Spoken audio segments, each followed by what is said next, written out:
चल गई वीडियो? तो मैं चल रही देख ले अच्छे से। हाँ तुमने चल गई? रुको।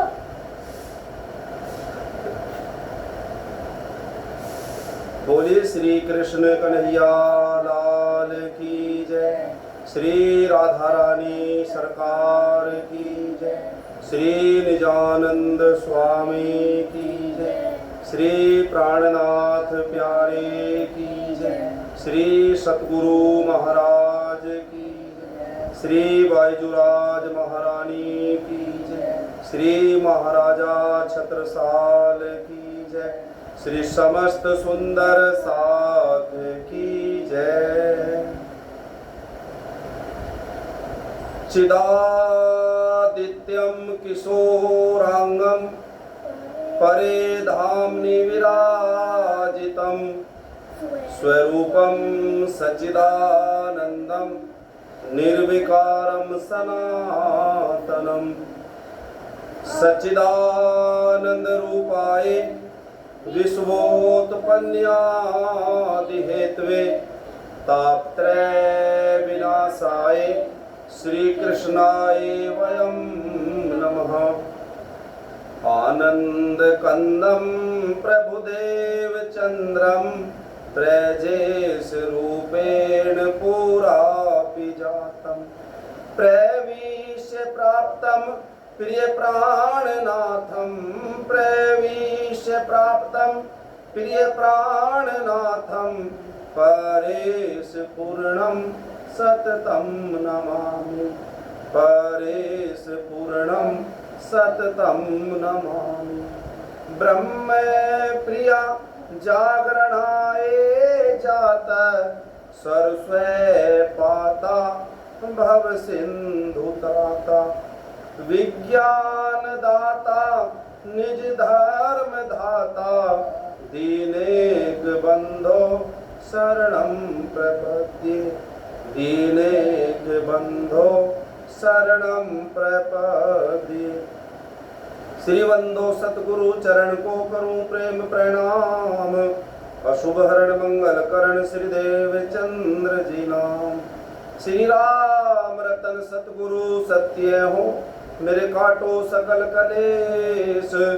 चरणों में करो वंदना मेरे हृदय करो प्रवेश। श्री प्राणनाथ निज मूलपति श्री मेहर राज सुनाम। तेज कुंवरी श्यामा युगल पल पल करूं प्रणाम पल पल करूं प्रणाम। बोलिए श्री कृष्ण कन्हैया लाल की जय। श्री प्राणनाथ प्यारे की जय। श्री सतगुरु महाराज की जय।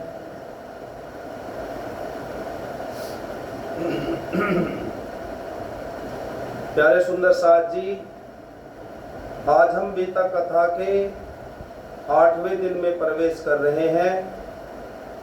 परब्रह्म परमात्मा श्री राजश्यामा श्री राधा कृष्ण परमहंस सदगुरु श्री रामतन महाराज जी की अपार अपार कृपा मेहर हमारे ऊपर बरस रही है, क्योंकि ये परमहंसों की बीतक है। धाम के धनी सतगुरु श्री निजानंदाचार्य अक्षरातीत श्री प्राणनाथ जी की बीतक हम सुन रहे हैं, तो हमारे परम सौभाग्य है जो ये बीतक कथा हमको सुनने के लिए मिल रही है। सुंदर साथ जी, हमने सुना कि किस तरह से श्री निजानंद सदगुरु श्री देवचंद जी महाराज जी अपने गुरु श्री हरिदास जी की भक्ति करते हैं, खूब खूब उनकी सेवा करते हैं, उनको हर तरह से रिझाते हैं, जो भी वो कहते हैं उस पर चलते हैं, अमल करते हैं। हमने बाल मुकुंद जी का भी प्रसंग सुना। ध्यान में धनी श्री देवचंद जी गए और उन्होंने परब्रह्म परमात्मा श्री कृष्ण का दर्शन किया। अब बीतक आगे बढ़ती है। श्री देवचंद जी महाराज जी अब नवतनपुरी आते हैं। नवतनपुरी आकर के कानजी भट्ट के द्वारा श्रीमद् भागवत सुनते हैं 14 साल तक। महामती श्री प्राणनाथ जी वाणी में कहते हैं कि श्रीमद् भागवत क्या है, उसके लिए कह रहे हैं श्री प्राणनाथ जी, पार ब्रह्म लीला रस का ये जो ग्रंथ श्री भागवत, परब्रह्म परमात्मा अनादि अक्षरातीत श्री कृष्ण की लीलाओं का वर्णन श्रीमद् भागवत में आता है। आज हम सुनेंगे कि किस तरह से नवतनपुरी में आकर के धनी श्री देवचंद जी कानजी भट्ट के द्वारा 14 वर्षों तक श्रीमद् भागवत का रसपान करते हैं, श्रवण करते हैं। आइए हम आज की पुस्तक को सुनते हैं, आगे बढ़ते हैं। बोलो श्री प्राणनाथ प्यारे की जय, श्री सतगुरु महाराज की जय। अष्टम लहर श्री नवतनपुरी आगमन। आगमन का मतलब आना। कहाँ है श्री देवचंद जी महाराज जी? अब नवतनपुरी आ गए। कहाँ थे? भोजनगर में। अब भोजनगर से धनी श्री देवचंद जी नवतनपुरी आ गए हैं। मूल स्वरूप के हुक्म से जिस जा कारज होए, चले भुजनगर से सतगुरु देश हल्लारे होए, देश हल्लारे होए। बोले श्री निजानंद स्वामी की। अब धाम धनी अक्षरातीत श्री देवचंद जी महाराज जी भुजनगर से हल्लार देश आ गए हैं। जो होए कार्य जिस भूमि योग्य, वो वही सदा से होता है। उसके काबिल वो ही चीज बने और बीज प्रकाश का होता है। जहां जिस भूमि पर, जिस देश में, जिस प्रदेश में परब्रह्म परमात्मा जो कार्य होना निश्चित करते हैं, वो वहीं पर होता है। उनको मिले दिव्य भूमि का भी, जिनकी दिव्य आत्मा होती है। प्रभु कारज कारण पहले से रचना में उठती ज्योति है। जो कार्य जहाँ होना होता है, परब्रह्म परमात्मा उसके लिए कारण पहले से बना देते हैं। धार्मिक भावना के लिए सदा भूमि रहती कठोर भी है। गुजरात काठियावाड़ भूमि इस शारत में मशहूर भी है। यहाँ बड़े बड़े महापुरुषों का इसके ऊपर है मान रहा। हल्लार देश के मध्य में ही एक नवानगर स्थान कहा। हल्लार देश में कौन सा स्थान है? नवानगर, जिसे नवतनपुरी कहा गया बाद में। जिसको श्री नवतनपुरी कहे, ये आदि स्थान हमारा है। ये नवानगर है, जामनगर इस शहर के अंदर द्वारा है। दिन बिगार जी महाराज कह रहे हैं कि कहाँ गए हैं श्री देवचंद जी? नवानगर। इसी को नवतनपुरी कहा है, जामनगर में। और यहीं पर हमारा मुक्ति स्थान है, हमारे सतगुरु का दरबार है। बाद में बना लेकिन अब है। देखा पवित्र स्थान यही और धर्म का भी अभ्यास किया। सतगुरु श्री देवचंद्र यहाँ पर सब कुटुंब के सहित निवास किया। तो धाम के धनी श्री देवचंद जी महाराज जी कहाँ गए हैं? नवतनपुरी में अपने माता पिता के साथ। श्री मूल स्वरूप की आज्ञा से इस भूमि को श्याम जी ने श्री धाम हृदय के अंदर तो ले रखा था पहले जी में। नवतनपुरी को, जो भूमि नवतनपुरी की है, परब्रह्म परमात्मा श्री कृष्ण ने पहले से परमधाम में ही इस जगह लीला जाकर के करेंगे, ऐसा वहां परमधाम में निश्चित कर लिया था नवतनपुरी के लिए। इस बात का ज्ञान ब्रह्म सृष्टि के अतिरिक्त किसी ने नहीं पाया, इसलिए श्री देवचंद्र ने स्थान पवित्र है बतलाया। नवतनपुरी धाम कौन सा है? जब दूसरी बार परमधाम से सखियां आई तो क्या है नवतनपुरी? वाणी में श्री प्राणनाथ जी कहते हैं कि पहले बीज उदय हुआ, पुरी जहां नूतन, सब पुरियों में उत्तम हुई सो धन धन। जो दुनिया, जितनी बड़ी दुनिया है, उस पूरे ब्रह्मांड के अंदर अगर सबसे पवित्र भूमि है तो वो कौन सी है? नवतनपुरी। सहित कुटुंब पितु मात के कर लिया यहाँ निवास, नहीं किसी से काम कुछ, इष्ट धनी चरण किया। यहाँ करके किसी कोई ज्यादा मतलब नहीं है, बस दिल में क्या चाहना है कि परमात्मा का दर्शन हो जाए। घर में धन धान्य बहुत कुछ था, किसी चीज की कमी न थी आई थी भाई, फिर भी कुछ बिना काम रहना ये नहीं उचित जी में आई। था कोतवाल इस शहर का जो किसी पुरुष ने इनको पता दिया, पिता मतु मेहता इनके पास लिखने पढ़ने का काम किया। श्री देवचंद जी के पिताजी ने एक कोतवाल के वहां पर शहर में कैसा काम करने लगे, लिखने पढ़ने का, हिसाब किताब का। सुख से सब समय बीतता था, कोई न रही जरूरत अब, श्री देवचंद जी के मन में ये प्रभु दर्शन मुझे मिलेंगे कब। श्री देवचंद जी महाराज जी के दिल में क्या था, अब मुझे परमात्मा कब दर्शन दे। अब दर्शनों की इच्छा जाग रही है। थी यहाँ की प्रजा सभी भक्ति भाव में लीन, कथा कीर्तन भजन में ये सब लोग प्रवीण। वहाँ की सारी जो प्रजा थी वो सब भक्ति भाव में लगे रहते थे। हर जगह पर बड़े बड़े वक्ता सब कथा कीर्तन किया करें, श्री देवचंद्र वहां पर जाकर नित्य प्रेम कथा रस लिया करें। श्री देवचंद जी उनके पास जाते और कथा श्रवण करते। भैया इसमें लग जाइए। श्री कान जी भट्ट नाम के एक वैष्णव पंडित वहां रहते थे प्रेम भक्ति की मूर्ति वह, और कथा भागवत कहते थे। नवानगर में, जामनगर में, नवतनपुरी में कौन थे, एक भक्त थे कानजी भट्ट, और वो वहां पर भागवत कथा किया करते थे। पढ़ना और भाव ऊंच इनका अति गूढ़ अर्थ समझाते थे। यहाँ श्रवण कथा करने को कई दूर से वैष्णव आते थे। अपने मत के उच्च कोटि के विद्वान और ब्रह्मचारी थे। था कृष्ण के साथ अनन्य भाव, क्रियाक्रम में सबसे भारी थे।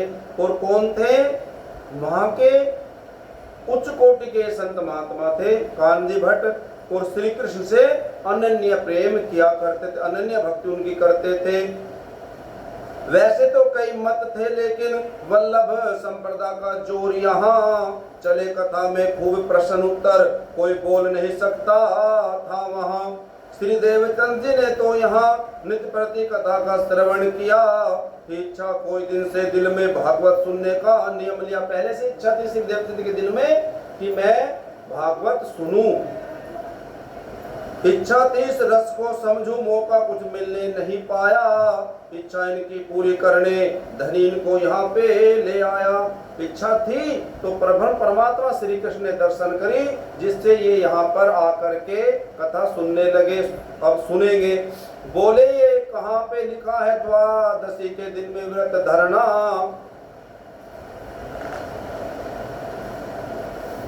श्री प्राणनाथ प्यारे की जय। सुनने कथा श्री भागवत बैठे निष्ठा बंध, प्रश्न और उत्तर सहित प्रेम बढ़े सानंद। अब श्री देवचंद जी महाराज जी कथा सुनने के लिए जाने लगते हैं। सम्मत 1765 था और मास कार्तिक का आया। श्री कथा भागवत सुनने का श्री देवचंद्र आसन लाया। सम्मत 1665 था, जब कार्तिक का महीना था, तो श्री देवचंद जी महाराज जी श्रीमद् भागवत सुनने के लिए जाने लगे।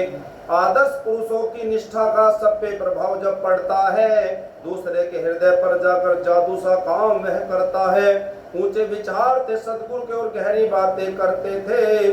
सब वैष्णव लोग लगे सुनने, अमृत रस उनमें भरते थे। अब सदगुरु जी श्री कानजी भट्ट जी से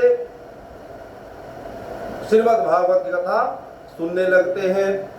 ये तो उनको समझाते थे, वह सुन जलते जाते थे। कई वैष्णव बीच में दुर्जन थे, जिसको सतगुरु नहीं बहाते थे। और वहाँ पर बहुत सारे और गांव शहर के भागवत कथा सुनने आया करते, लेकिन वो सब श्री देवचंद जी महाराज जी से ईर्ष्या द्वेष रखते थे। नित्य रहे आपस में मतभेद सदा, वह नश्वर वृंदावन जाने। नित्य वृंदावन को देवचंद्र के झूठे जगत से परे माने। जो लोग आया करते थे तो वो कहते थे कि ये जो वाला वृंदावन है यही सत्य है, लेकिन श्री देवचंद जी महाराज जी कहा करते कि ये वृंदावन अखंड नहीं, अखंड वृंदावन तो कहीं और है। यहाँ वाला वृंदावन झूठा श्री देवचंद्र बतलाते थे। वल्लभाचार्य मत वाले तो ये बात समझ नहीं पाते थे, इससे इनका मतभेद रहे। सतगुरु का नियम कथा सुनना, इस एक चितमन हो दृढ़ श्रवण करे, आत्मा द्वारा मोती चुनना। तो सतगुरु श्री देवचंद जी महाराज जी बड़े प्रेम से दिल लगा करके, जैसे मानो कि एक एक शब्द भागवत का गुरु के द्वारा मुख से निकला हुआ क्या है, मोती है, और उसको सुन सुन के अपने दिल में बसाते थे। किसी दिन विलंब कुछ हो जावे, थोड़ी सी कथा बाँच जावे, तो कथा समाप्त होने पर पुनः भट्ट जी से सुन पावे। और क्या होता था, अगर कभी देरी से हो जाते कथा में, तो सदगुरु महाराज श्री देवचंद जी महाराज जी बाद में फिर कथा होने के बाद श्री कान्ह जी भट्ट से दोबारा उस प्रसंग को सुनते थे। इस तरह से जब ऐसे लीला चलने लगी, ऐसे समय बीतने लगा, तो जो वहां के धनाढ्य लोग थे, जिनके पास धन था, जो दान देते थे कान्ह जी भट्ट को, वो कहने लगे कि भाई देखो, जब तक देवचंद नहीं आता आप कथा सुनाते नहीं हो। तो कहने लगे क्या देवचंद आपको बहुत ज्यादा धन देता है क्या? तो गुरुजी ने कहा देखो भाइयों, कोई ऐसी बात नहीं है, जो दिल से सुनता है मैं उसी को सुनाता हूँ, देवचंद मुझे कुछ भी देता नहीं है। और उन्होंने कहा कान्ह जी भट्ट ने कि देखो, अगर आप थोड़ा देरी से आए, कथा आपसे छूट गई, तो आप बाद में कुछ भी मुझसे पूछते नहीं हो, लेकिन श्री देवचंद जी अगर कथा रह जाती है, उनसे छूट जाती है, तो बाद में मुझसे वो कथा सुनते हैं। ये है अंतर आप में और श्री देवचंद्र में। बोलो श्री निजानंद स्वामी की जय। इस तरह से वो लोग हमेशा श्री देवचंद के अंदर कमियां ढूंढते रहते थे। एक दिन की क्या बात हुई कि जो एकादशी का व्रत रखते हैं, तो एकादशी के व्रत, जिस दिन एकादशी का व्रत रखा जाता था, उस दिन श्री देवचंद जी महाराज जी भोजन करते थे, और अगले दिन द्वादशी के दिन श्री देवचंद जी महाराज जी व्रत रखते थे। जिस दिन एकादशी में सब व्रत रखते तो श्री देवचंद जी भोजन ग्रहण करते, लेकिन अगले दिन सब भोजन करते द्वादशी में, लेकिन श्री देवचंद जी महाराज जी भोजन नहीं करते थे। ये बात उन लोगों को पता चल गई जो श्री देवचंद जी महाराज जी से द्वेष भाव रखते थे, चिढ़ते थे। उन्होंने कान्ह जी भट्ट जी से कहा कि देखो आपके शिष्य तो ऐसा ऐसा करते हैं, उल्टा काम कर रहे हैं। तो गुरुजी कान्ह जी भट्ट ने कहा कि देखो मुझे तो इसके बारे में कुछ नहीं पता, लेकिन हाँ जब श्री देवचंद्र आएगा तो मैं उससे पूछ करके बता दूंगा।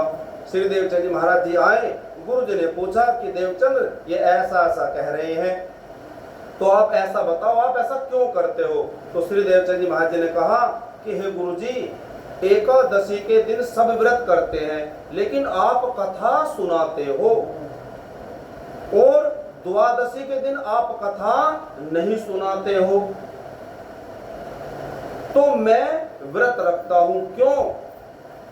क्योंकि एकादशी में आपने व्रत, सबने व्रत रखा और आपने कथा सुनाई, तो जब आपने कथा सुनाई तो वो जो कथा है मेरी आत्मा की खुराक है, मेरी आत्मा का भोजन है, तो मेरी आत्मा को भोजन मिला, फिर मैं शरीर को भोजन में दे देता हूँ प्रसाद के रूप में। लेकिन द्वादशी के दिन आप सत्संग कथा सुनाते नहीं हो। जब आपने कथा सत्संग नहीं सुनाई तो मेरी आत्मा को भोजन नहीं मिला, तो मैं अपने शरीर को भी भोजन उस दिन देता नहीं हूं, मैं व्रत रखता हूं। इस तरह से धनी श्री देवचंद जी महाराज जी ने उनके प्रश्न का निवारण कर दिया।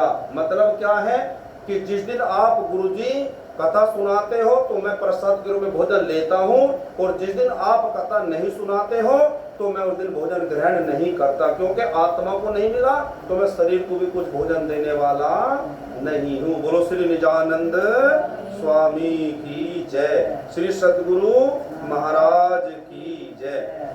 तो इस तरह से सारे जो वहाँ के थे उन्होंने एक तरह से चकित से रह गए कि देखो इन्होंने कितनी बड़ी बात कही है, और इस तरह से गुरुजी ने भी उनको शाबाशी दी है कि श्री देवचंद्र जैसा तू है ऐसा कोई मुझे शिष्य आकर मिला ही नहीं है।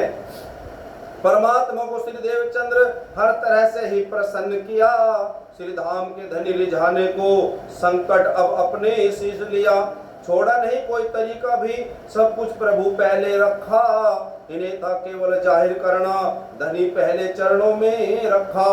आ पहुंचा अब वो समय, धनी जी हुए कृपाल। कुछ नहीं उनसे छिपा, सब पर रहे दयाल। होकर प्रसन्न श्री धनी धाम धनी, जिसको कुछ देना चाहते हैं उनको कोई रोक नहीं सकता।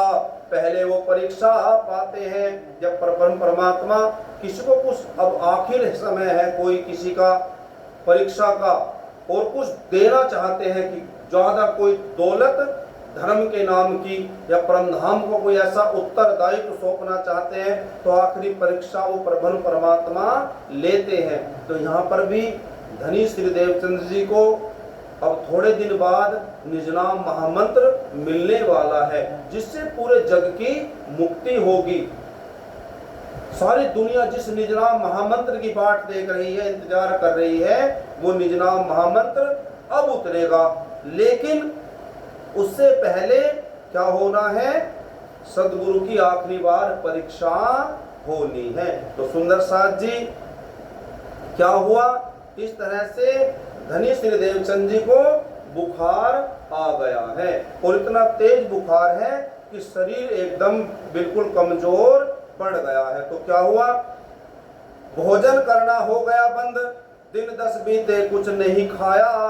दुर्बल शरीर एकदम से हुआ, जब ज्वर ने बहुत जोर पाया। ज्वर आ गया, बुखार आ गया श्री देवचंद जी महाराज जी को और 10 दिन से खाना पीना सदगुरु ने बंद कर दिया है। शक्ति चलने फिरने की नहीं, तब भी जाते हैं कथा सुनने। अंतर ने जरा पढ़ने दिया, जाते हैं रोज मोती चुनने। बोलो श्री निजानंद स्वामी की जय, श्री प्राणनाथ प्यारे की जय। एक बार से देख ले चलिए कैसे माता राम से हिल ना जाए बस।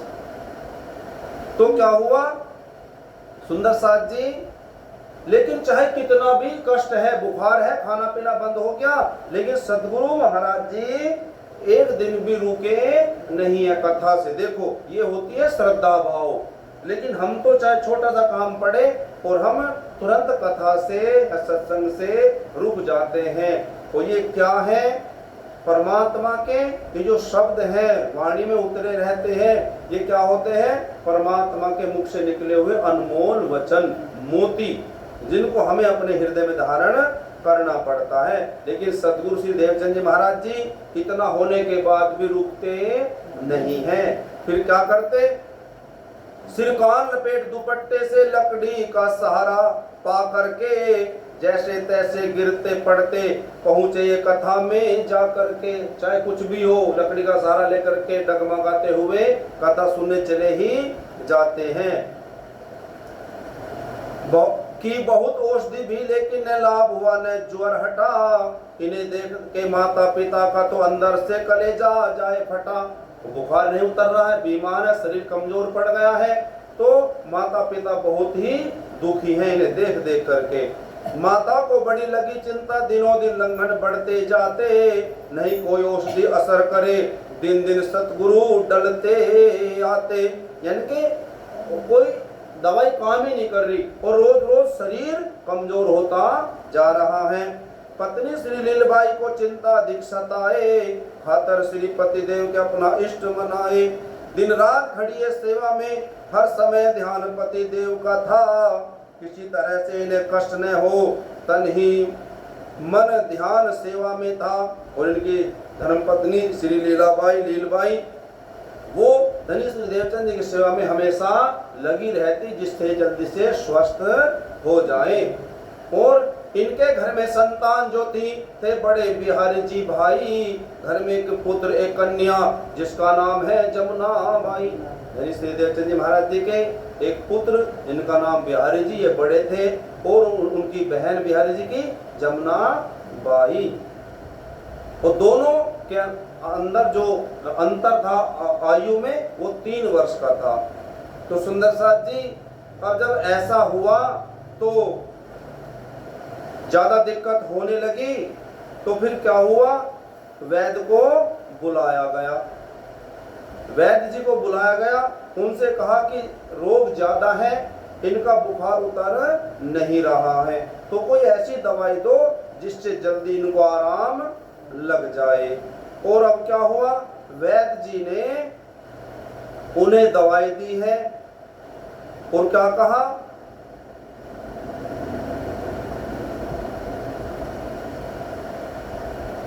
ये सुनकर माता कुंवरबाई एकदम अकुला कर यूं बोली, होवे प्रबंध जो पवन का तब, यदि मान जाए औषधि जोली, श्याम के मंदिर में अभी कथा सुनन को जाए।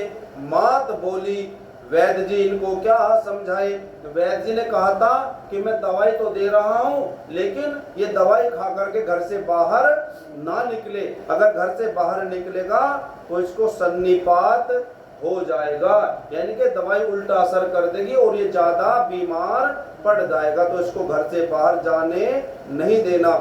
लेकिन माताजी ने कहा कि माताजी, वैद्य जी कि ये तो अभी इस कथा का समय होगा और यहाँ से निकल करके कथा सुनने चल देगा। सुन वैद्य जी तो सोचने लगे, न किया परहेज तो मुश्किल है, फिर मेरी दवा क्या करे असर, बस यही बात न मुमकिन है। उन्होंने कहा कि देखो, अगर परहेज नहीं किया तो मेरी दवाई असर करने वाली नहीं है। मतु मेहता के हाथों से औषधि की पुड़िया लौटाई, बोला है व्यर्थ दवा देना, बढ़ जाए कहीं रोग भाई। और जो मतु मेहता उनके पिताजी हैं, उनसे दवाई तुरंत उस वैद्य ने वापस ले ली, क्योंकि आप परहेज नहीं करवाओगे, घर से बाहर चला जाएगा तो मैं दवाई इसको नहीं देता। कहीं झटका लगा पवन का तो सन्निपात तुरंत बढ़ जाएगा, नहीं होगा दवा से कुछ फायदा, उल्टा ये रोग बढ़ जाएगा। श्री मतु मेहता जी बोले, हम इसका आज प्रबंध करें, नहीं बाहर निकलने देवेंगे, अंदर ही इनको बंद करें। मतु मेहता जी कहने लगे कि आज हम इनको घर से बाहर जाने नहीं देंगे। है धर्म तो मेरे देह के साथ, यूं हट करके सतगुरु बोले, जब धर्म ही मेरा नहीं रहा, देही खाली जाए डोले।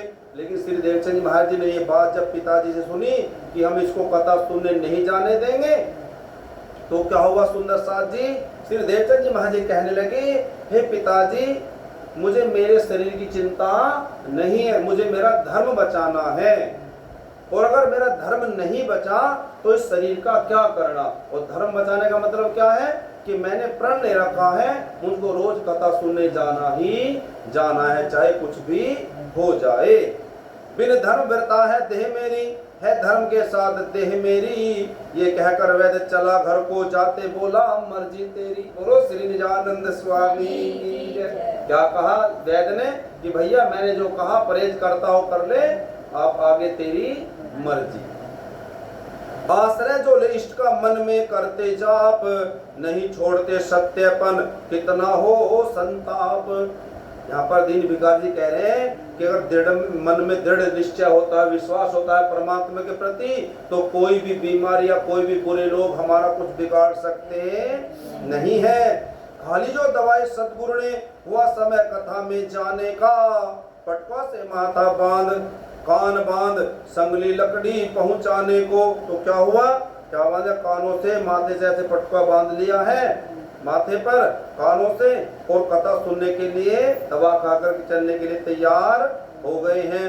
थे बाहर खड़े मतु मेहता, अंदर से इशारा माने किया, पाते इशारा बाहर का, झटपट दरवाजा मूंद लिया। माता जी अंदर थी देवचंद जी महाराज जी के साथ ही कमरे में, तो जैसे वो चलने के हुए तो अंदर से इशारा कर दिया मतु मेहता जी को कि गेट दरवाजा बंद कर दो। तो तुरंत मतु मेहता जी ने दरवाजा बंद कर दिया। करके दरवाजा बंद खड़े, धीरे से कान लगा होले, अंदर थी माता पास खड़ी, श्री देवचंद्र जी यो बोले। अंदर से अब देवचंद्र जी महाराज जी आवाज लगा रहे हैं, माता माता ऐसा न करो, तुम्हारी अब अकल कहाँ पर है, गई कथा में तो आत्मा मेरी, देही तो पड़ी यहाँ पर है। अगर आप मुझे ऐसे बंद करोगे, मेरे शरीर को रोक सकते हो, मेरी आत्मा को वहां जाने से रोक सकते नहीं हो। उसको है व्यथा रोकना, अब मेरे न नियम को भंग करो, मुझे कथा में जाने दो माता, न इतना मुझको तंग करो। कह रहे मुझे जाने दो, मुझे ज्यादा परेशान ना करो। इस तरह से सदगुरु दुख पाए, परमात्मा पिता ने एक सुनी, न बढ़े रोग ये ही डर था, कोठे में किए है बंद धनी। जिससे रोग ज्यादा ना बढ़ जाए तो सदगुरु को कमरे में बंद कर ही दिया, दरवाजा बंद कर लिया। करते वाद विवाद सदगुरु कैदी कर दिए, सुने ने अब फरियाद कोई उनकी सुनने वाला नहीं है, कोई नहीं सुनना बात, ना माता ना पिताजी। श्री देवचंद जी के दिल में दुख बहुत लगा, बीमार जो थे, कमजोरी से शक्ति न थी, इसलिए धनी लाचार जो थे, और ज्यादा वो शोर भी मचा नहीं पा रहे थे, दरवाजे को खोलने की कोशिश नहीं कर पा रहे थे। क्यों? क्योंकि शरीर बिल्कुल कमजोर हो रखा था। दारुण दुख कथा ने सुनने दे, कुछ विरह की अग्नि में खड़े, रोते रोते चक्कर आया, उल्टे होकर पृथ्वी पे पड़े। क्या हुआ? शरीर कमजोर था और दुख अंदर इतना आया, कथा में न जाने का, अंदर से रोने लगे हैं और धड़ाम से चक्कर खा के नीचे गिर गए हैं जमीन पर। एक हुआ धमाका जोर का, जब इनकी झट आंखें बदल गई, झट दौड़ के इनकी दशा देख माता की चीखें निकल गई। देखा कि ये ऐसे तो मूर्छ बेहोश होकर के गिर गया, तो माता जी चिल्लाने लगी है, हाय हाय हुआ लाल मेरे, बलिहारी जाऊं मैं, खोली तेरा कोई पालने बाका हो, मैं मर जाऊं ये माँ बोली। है ना? तो माता है, जैसे बेहोश गिर गए तो माता को बहुत ज्यादा दुख होने लगा है। पड़ गया शरीर एकदम फीका, बेसुध कुछ होश ने, मुंह खोले खोलो दरवाजा जल्दी हो, अंदर से माता यो बोले। अंदर से आवाज लगा रही है फिर बात, जो उनके पिताजी खड़े थे श्री देवचंद जी के, कि जल्दी से दरवाजा अब खोल दो। झट खोला पिता ने दरवाजा, यो पास में आकर बुलवाया, कई बार आवाजें दी लेकिन कुछ भी जवाब जब ना पाया। दरवाजा खोल दिया श्रीमती मेहता जी ने, और आकर के देखा अंदर देवचंद जी महाराज मूर्छित बेहोश है, तो कान में बोल रहे हैं कि देवचंद उठ जा, है ना। लेकिन श्री देवचंद जी महाराज जी तो बिल्कुल बेहोश पड़े हुए हैं। तो हाथ मले और पछताए, बड़ी देर तलक ये रोते रहे, बोलो बोलो मेरे लाला, यो बार बार ही मत कहे। माता जी कह रही है मेरे लाल जरा एक बार बोल तो जा, लेकिन ये बोल नहीं रहे थे, हाथ मल रहे हैं, है ना, इस तरह से। श्री कान्जी भट्ट का नाम लिया, कहा तुम्हें बुलाते हैं भाई, उन्हीं का काशिद आया है, उठो और कथा सुनो भाई। क्या कहने लगे माता पिता कि देखो कथा में से कान्जी भट्ट ने तुम्हें एक बुलाने भेजा एक व्यक्ति को, चलो कथा सुनने के लिए चले जाओ। तुम्हें भट्ट जी तुरंत बुलाए रहे। जब इस प्रकार धनी सुन पाया, धीरे से नेत्र खोले इनके, दोनों के जी में जी आया। बोलो श्री निजानंद स्वामी की जय, श्री प्राणनाथ प्यारे की। देखो क्या हुआ, जैसी कथा की बातें हुई कि चल चल कथा में चला जा, वहां से बुलाया आया तेरे लिए, तो सीधे वहां एकदम आंखें खोल ली है। देखो कथा के नाम से परमात्मा की बातों कि जब नाम आया, सत्संग में मुझे जाना है। शुक्र मनावे मात पितु, फिर करे प्यार, जी में आवे सो करो लाल तुम्हें अख्तियार। बोलो श्री सतगुरु महाराज की। फिर क्या हुआ सुंदर साथ जी, आज से माता पिता दोनों ने ये कह दिया श्री देवचंद जी महाराज जी को। अब सोच लिया ना कि चाहे हम कितना भी रोक लें ये रुकने वाला नहीं है, तो आज से ये कह दिया माता पिता ने कि भैया जो तेरा मन करे वो कर, मतलब अब तू सत्संग में रोज जाया कर, हम तुझको रोकने वाले नहीं हैं। तब पिता ने हाथ पकड़ इनका, कहा उठो बेटा धैर्य धरो, चलो कथा में तुम्हें छोड़ आऊं, दिल में तुम कुछ चिंता न करो। पिताजी ने कहा कि चल बेटा मैं तेरा हाथ पकड़ करके कथा में तुझे छोड़ करके आता हूं। ऐसा कह हाथ पकड़ इनका ले गए कथा में पिता इन्हें, सब देख इन्हें हैरान हुए। भट्ट जी बोले यो देख उन्हें, देखा तो आज पिताजी पकड़ कर ला रहे, आज तो आज तक नहीं हुआ। तो विचार विमर्श करने लगे सब देख करके, भट्ट जी भी क्या आज पिताजी क्यों लाए हाथ पकड़ के। मेहता जी से पूछने लगे कुछ, आज तबीयत ठीक न थी, यदि कथा में आज नहीं आते तो भी तो कोई बात न थी। कान्जी भट्ट पूछने लगे मतु मेहता जी से कि आज आप ऐसे हाथ पकड़ के क्यों लाए हो। तो मतु मेहता जी ने कहा कि आज देवचंद जी की कोई तबीयत ठीक नहीं है। तो कान्जी भट्ट ने कहा कि अगर तबीयत ठीक नहीं है तो अगर आज नहीं आते कोई दिक्कत नहीं थी, आज मत कथा सुनते देवचंद्र। तो अब क्या कह रहे देवचंद जी महाराज ने, क्या कहेंगे फिर, करते बेटा आराम जरा, यो मुख से भट्ट जी ने फरमाया, मेहता जी ने गुजरा किस्सा सारा भट्ट जी को बतलाया। कान्जी भट्ट कहने लगे, हे देवचंद्र बेटा आप आज घर ही रह लेते, लेकिन घर रहने के लिए कितना कुछ खेल हुआ है वो पिताजी ने मतु मेहता जी ने सारा कान्जी भट्ट को सुना दिया कि हमने बहुत रोका और ऐसे जब हमने गेट बंद कर दिया तो ये रुका नहीं है और बेहोश होकर के गिर गया था, तब हम इसे यहाँ पर लेकर के आए हैं। बोले प्रभु की कृपा से एक पुत्र पिछले पहरे में पाया हूँ, उसे आज कृष्ण के चरणों में खुद ही मैं सौंपने आया हूँ। लो हाथ में हाथ प्रभु इनका, ये तो बस माल तुम्हारा है, झूठा दावा हमने रखा जो समझे माल हमारा है। बोलो श्री कृष्ण कन्हैया लाल की, श्री राधा रानी सरकार की।